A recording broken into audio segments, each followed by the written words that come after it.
Why isn't my son's wife here? Well, she's not family, so it's no surprise, right? She is probably off working some shady job. At Mark's question, my mother-in-law Olivia chuckles as if to mock him, thinking it's a moot point. Following suit, Mark's son Johnson adds another comment and laughs gleefully. Surprised, Mark's eyes widen at the scene. Olivia explains to Mark the reason I'm not there, all while grinning. Hearing this, Mark's anger reaches its boiling point and a loud slap resonates through the hall. Mom! What are you doing? Olivia and Johnson have lost it. Mark shouts, filling the funeral home with his voice. I am Mia, a 40-year-old housewife married to Johnson for 15 years. Our marriage was happy in the beginning, but for the past few years, laughter has been scarce. The first 10 years were pure bliss.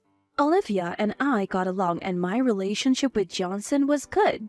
But when I turned 35, tragedy struck. You have esophermia. Upon hearing the doctor's words, Johnson and I were speechless. 10 years of marriage and no children? Naturally, we were getting anxious. Was I the infertile one? So gathering courage, I convinced Johnson, and we both went to an infertility clinic. To our surprise, the issue was male infertility. We were too shocked to react. We discussed infertility treatment and future steps with the doctor but realized that due to costs, my age, and potential risks, it may not be safe. Still, we had to decide whether to proceed with treatment. Go home and discuss this thoroughly, the doctor advised. That night, Johnson and I decided against the treatment. We had already been married for 10 years. I was past 30. Considering the risk of pregnancy and childbirth, we chose not to proceed. I would rather not have kids if it means losing you, Johnson said, so we abandoned the treatment. However, I didn't notice it at the time, but I didn't realize what Johnson was really plotting. Time passed, and when I was 37, Johnson suddenly proposed that we live with his mother. Mom's mobility is limited and she's finding it hard to manage even simple household chores or shopping. Can we live together? I saw no reason to refuse. Our relationship with Olivia had been fine up until then. If it made Olivia's life easier, I wasn't complaining. But that's when the nightmare began. Mia, the seasoning in this dish is too strong. Is this how you always cook? It was the first day I took over dinner since we moved in. Upon tasting the soup, Olivia made a remark that left me frozen. Overall, it's too salty and soy sauce heavy. Then on the other hand, the chicken satay is incredibly sweet. Could Johnson's infertility be because of eating like this? I couldn't comprehend the barrage of words coming out of Olivia's mouth. What is she talking about? Why is she saying these things to me? Olivia suddenly changed and I couldn't hide my surprise. But that was just the beginning. The food is inedible. With that, Olivia started dumping the food I had made into the sink. She picked up everyone's plates and began tossing them in the trash one by one. I was so taken aback by her terrible behavior that I raised my voice. Mother-in-law, what are you doing? Don't call me mother-in-law. I am not Mia's mom. Call me by my name, will you? A cold and stern gaze met my eyes. Her tone was icy, making me feel like I was less than human. Still can't believe my son is infertile. Are you sure it's not actually your fault? What? We showed you the medical reports. So what? You're saying it's my son's fault? You know how well I've taken care of Johnson and how nutritious his meals have been. That seemed to be the last straw. For Olivia, she hurled a plate at me. The plate shattered on the floor, scattering pieces everywhere. I don't believe it. If Johnson can't have kids, it's because you have ruined his health. Could this really be happening? The words coming out of Olivia's mouth were unbelievable. Did I ruin Johnson? Was it my fault Johnson was unhealthy? Tears welled up in my eyes as I considered this. If you're going to cry and regret it, then take responsibility and look after our family. You ruined Johnson's life, so the least you can do is make up for it. Olivia sneered as she said this. then started cooking without cleaning up the mess. All the while, she kept complaining about her sore feet treating me like a servant. I couldn't bear this life any longer. That night, I decided to talk to Johnson. Mom said that? Stop kidding. She would never say something like that. Johnson dismissed me as he hung up his suit. Instead of listening to me, he acted like I was lying, but I pressed on. It's true. Olivia really did that to me. But Johnson sighed deeply before I could continue. Look, you agreed to live together. Just get along. Mom's been tough because she wants grandkids. Try to be more understanding. I'm busy with work and can't take care of this. With that, Johnson left the conversation and disappeared into the living room. There, Olivia and Johnson were talking behind my back. Not wanting to hear it, I retreated to the bedroom and cried into the night. And so, my hellish life began. Day after day, I felt like my dignity was being stripped away, even to the point of physical abuse. I had thought about divorce more times than I could count, but both my parents had passed away early, and I have no siblings. I had no one to turn to and no income as a stay-at-home wife. Considering everyday expenses, I couldn't muster the courage to get a divorce. Dark thoughts crossed my mind frequently. Olivia's time is also limited. Just endure it. I thought, this too shall pass. So I gritted my teeth and went on with my life. Then something happened. Johnson's grandmother, who had been hospitalized, passed away yesterday. As we prepared for the funeral, Olivia gave me a stern warning. Mia, please prepare coffee and do chores in the back. Don't show your face at the funeral. Why can't I? Just as I said, I'll handle our relatives. You're an outsider. We don't need you here. Are you kidding me? Do you think you're part of this family? Apart from being a housekeeper, you mean nothing. Don't assume you're welcome here. Got it? I couldn't find the words to respond to Olivia's icy remarks. Who knows what she would say next? I had grown afraid of her. If I stood up to her, I was sure I would face even worse treatment at home. Somebody help me! I can't stand this life anymore. I want to run away, escape from all of this. Crying inside, I did as I was told, unaware of what would unfold at the funeral hall. Hey, where's Mia? Where did she go? In the hall, father-in-law Mark was managing the funeral. Mark usually volunteers and is rarely home. Today, he made it back for his mother's funeral. I had barely talked to Mark because he leaves for work as soon as he returns home, but whenever he saw me, he always smiled and expressed his gratitude. I'm glad you're the wife of such a foolish son. Please take care of the family while I'm away. He probably had no idea of the life I was leading. That's why Mark's smile was my only comfort. His kindness was a reminder that not everyone was against me. Where's Mia? Maybe she's around somewhere. Olivia responded dismissively. Why isn't my son's wife here? She's not family, so obviously she's not here. That useless woman is probably doing chores in the back. Upon hearing Mark's words, Olivia scoffed as if to mock him. Johnson gleefully chimes in as if riding the wave of the moment. Mark's eyes widen, clearly puzzled by what he's seeing. Olivia and Johnson, what are you even saying?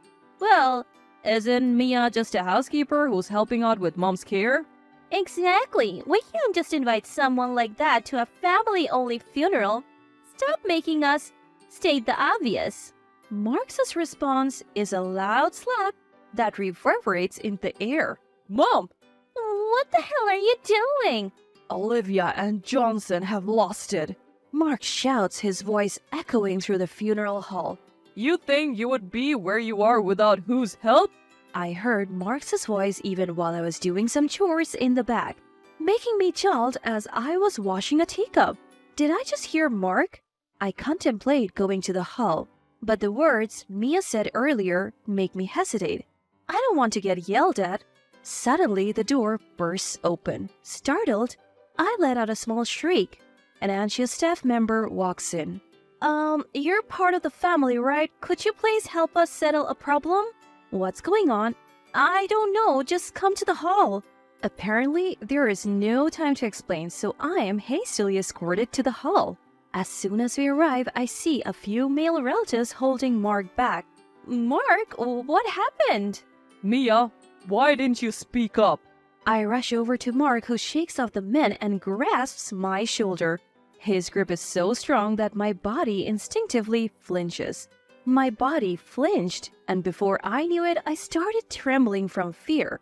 Mark, noticing my tremble, loosens his grip and looks at me with concern. Upon closer look, Mia, why do you look like that? Has Olivia and Johnson done something to you? Mark? Mark looks at me with concern, not the anger I had anticipated. I also look up in surprise, and his warm gaze makes my tense body relax a bit. I'm sorry, Mia. I had no idea what you were going through when I was not at home. Still not fully understanding the situation, Mark bows deeply to me. I panic at the sudden turn of events and tell him to look up.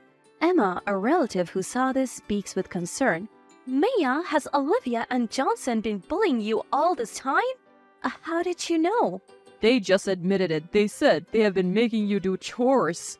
When I looked at Olivia, she was crouching on the ground holding her cheek. Johnson stood next to her looking concerned. So what happened? I was asking Olivia and Johnson why I didn't see you at the funeral. Then they started mocking you, calling you just a housekeeper. And then Mark got so mad that he slapped Olivia. I was surprised by Emma's awkward smile and turned my gaze towards Olivia's cheek. Her cheek was slightly red from the slap and she was covering it with one hand to hide the redness and pain. However, Mark was still glaring at Olivia and Johnson as if he wasn't done yet. What's the big deal? It's true. She came here to take care of me and she can't even handle the household chores. She's nothing but a nuisance. How can I call someone like that family? What do you mean, not family? What nuisance are you talking about? What has Mia ever done? Well, that's... She can't even cook properly, and she moved in to take care of Mom but causes her nothing but trouble. Johnson cut in, unable to watch anymore. However, that just made Mark even angrier. Johnson, has Olivia's cooking ever been good? How bad do you think it is? Mark's unexpected words froze the atmosphere. He continued, The food is terrible, the ironing is poor, and the cleaning is sloppy. The only thing I'm grateful for is that she gave birth to and raised Johnson. There is nothing else. Mark's explosive words wouldn't stop, as if he was venting decades of frustration. Mia's cooking was always so delicious. Johnson, you've been raised by Olivia, so of course, you have no taste. The public lecture unfolded in front of all the relatives. Olivia's face turned redder and redder with shock and humiliation. Johnson also blushed from shame and embarrassment, hiding behind Olivia. That our home is still standing is proof enough that Mia is doing a great job. Can you even be grateful for someone who can't have children? Well, it might not even be my fault. With that, Mark swung his fist down onto Johnson's head with full force. What are you doing? I never thought I would seriously swing a fist at someone at this age. Good thing I'm not 10 years younger. I would have cracked your skull. Saying that, Mark shook his fist as if to lessen the pain. The medical results are out. What nonsensical things are you saying? Well, maybe we can't trust that doctor. So, you want to get a second opinion? If the results are the same, how are Olivia and Johnson planning to take responsibility? As Mark screamed these words, Olivia looked too timid to retort. Johnson's wife is truly a good person. She has always been considerate since she came here. Even our grandmother appreciated her concern for her bad leg. Emma's kind words brought tears to my eyes. For the first time in my life, where it seemed no one would ever help, a glimmer of light appeared. Then Mark took a deep breath to calm himself and spoke. I am quitting my volunteer job and coming back home. I can't leave it to Olivia and Johnson anymore. I won't allow any more harm to come to Mia. Understood? With those stern words from Mark, Olivia and Johnson nervously replied, settling the tense atmosphere. After that, Mark quit his job and started staying at home. Don't worry about taking care of Olivia. I've got this. Use this time to focus on yourself. He reassured me, and since then, I have been able to have some me time, and my stress levels have dropped. Johnson seems to be scared of Mark, but he's become really kind to me too. Still, I can't help but worry about what would happen if Mark were no longer here. But it seems Mark had already thought of that, saying, If anything happens to me, you can count on our relative Emma. and Emma told me, you can rely on me anytime, giving me the comfort of knowing I'm not alone, and I started to find my smile again.